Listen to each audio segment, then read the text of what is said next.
Dans cette vidéo, je vais faire deux exercices. Alors le premier, c'est celui-là. Trouver une base de vecteurs propres de la matrice suivante. Donc une base de Rn, de R3 dans ce cas, qui est formée de vecteurs propres pour cette matrice. Et l'autre exercice, c'est très similaire, donc c'est celui-là. Ces deux exemples illustrent deux cas différents qu'on peut rencontrer. Donc, dans le premier, tous les sous-espaces propres seront de dimension 1, et le polynôme caractéristique n'a que de racines simples, alors que dans le second, voilà, il y aura une racine double dans le polynôme caractéristique, et un des sous-espaces propres sera de dimension 2. Donc, on va ça tout de suite. Pour commencer, il faut d'abord trouver les valeurs propres, et pour chaque valeur propre, on trouve les vecteurs propres correspondants. Donc, pour les valeurs propres, on a besoin du calcul du polynôme caractéristique. Donc, je dois mettre un moins x sur la diagonale et calculer le déterminant. Et espérer que je puisse factoriser le déterminant pour trouver explicitement les racines. Donc, qui a de x, c'est ce déterminant-là. Donc, j'ai mis moins x sur la diagonale et je calcule le déterminant. J'ai ce 2 moins x qui est un facteur commun sur toute cette ligne-là. Donc, je le sors à l'extérieur. Il me reste 1 à sa place. Et je développe selon la deuxième ligne.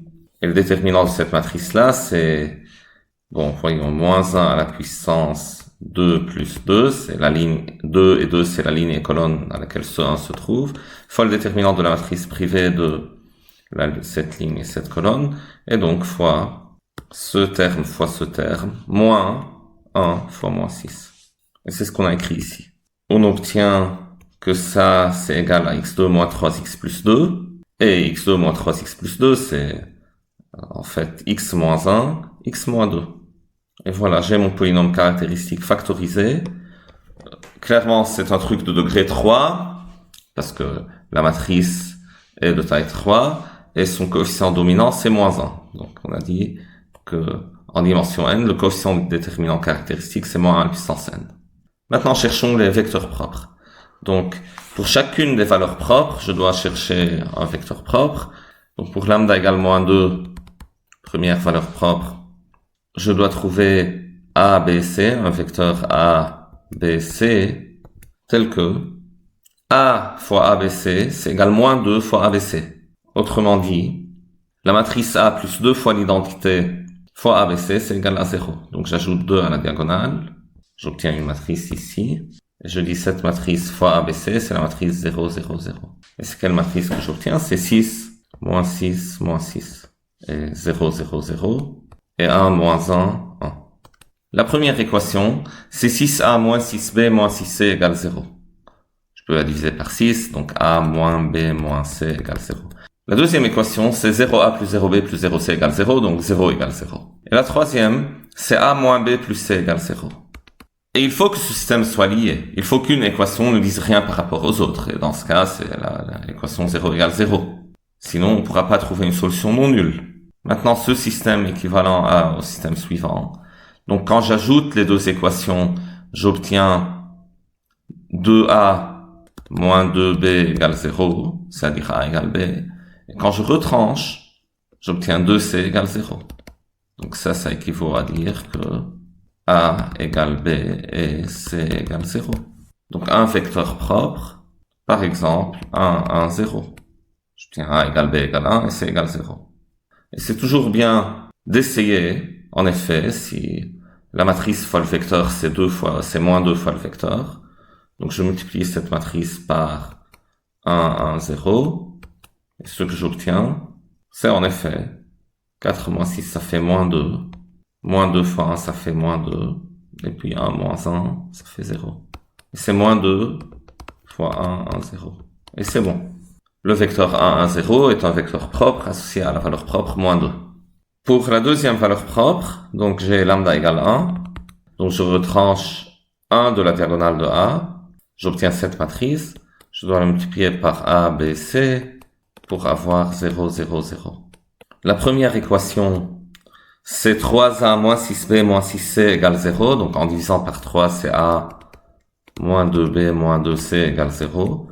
La deuxième, c'est moins 3B égale 0. Donc ça il faut dire que B égale 0. Et la troisième, c'est A moins 2B moins 2C égale 0. Et donc ce système équivaut à dire que B égale 0, et en remplaçant dans la première, j'aurai que A égale 2C. Donc un vecteur propre, c'est par exemple en prenant C égale 1, donc A égale 2, C égale 1, et B égale 0. Donc ça. Et j'essaie, si A fois ce vecteur, c'est égal 1 fois le vecteur. Donc j'écris ici 2, 0, 1, et je multiplie, et j'obtiens 8 moins 6, ça fait 2. Pour la deuxième, c'est 0 clairement, et pour la troisième, c'est 1. En effet, c'est un vecteur propre pour la valeur propre 1. Pour la troisième valeur propre, 2, donc je retranche 2 de la diagonale, j'obtiens 2, moins 4, moins 3, et le reste de la matrice, c'est pareil. Donc cette matrice fois A, B, C, ça va être égal à 0, 0, 0. La première équation, c'est 2A moins 6B moins 6C égale 0, donc je divise par 2, ça donne A moins 3B moins 3C égale 0. La deuxième, ça donne que 4B moins 4B égale 0, donc B égale 0. Et la troisième, c'est A moins B moins 3C égale 0. Et ça équivaut à dire que B égale 0. Et quand je remplace B égale 0 dans la première ou la troisième, j'obtiens la même chose en fait. A moins 3C égale 0. Donc un vecteur propre, c'est lorsque je prends C égale 1, disons, A égale 3C, donc A égale 3 et B égale 0. Et donc voilà, j'ai trouvé pour lambda égale 2 ce vecteur propre, 3, 0, 1. Pour moins 2, on a ce vecteur propre. Et pour lambda égale 1, on a ça. Et ils forment une base de R3.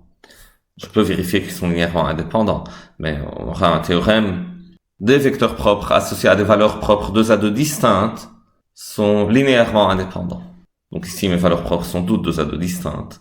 Et donc les vecteurs propres que j'obtiens sont forcément linéairement indépendants. C'est pas la peine de le vérifier. Voici un autre exercice pareil. Si vous avez envie de faire le calcul, ce serait très bien. Vous pouvez laisser votre réponse dans les commentaires.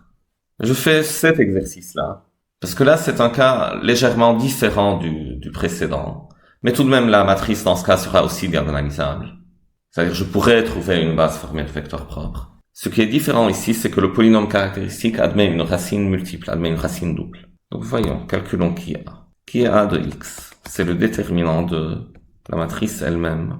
Quand j'enlève X de la diagonale. Donc, j'ai 1 moins X, 2 moins X et 0 moins X. Je développe selon la deuxième ligne. Donc, je sors le 2 moins X. Je dois multiplier par moins 1 à la puissance 2 plus 2, ça fait plus 1.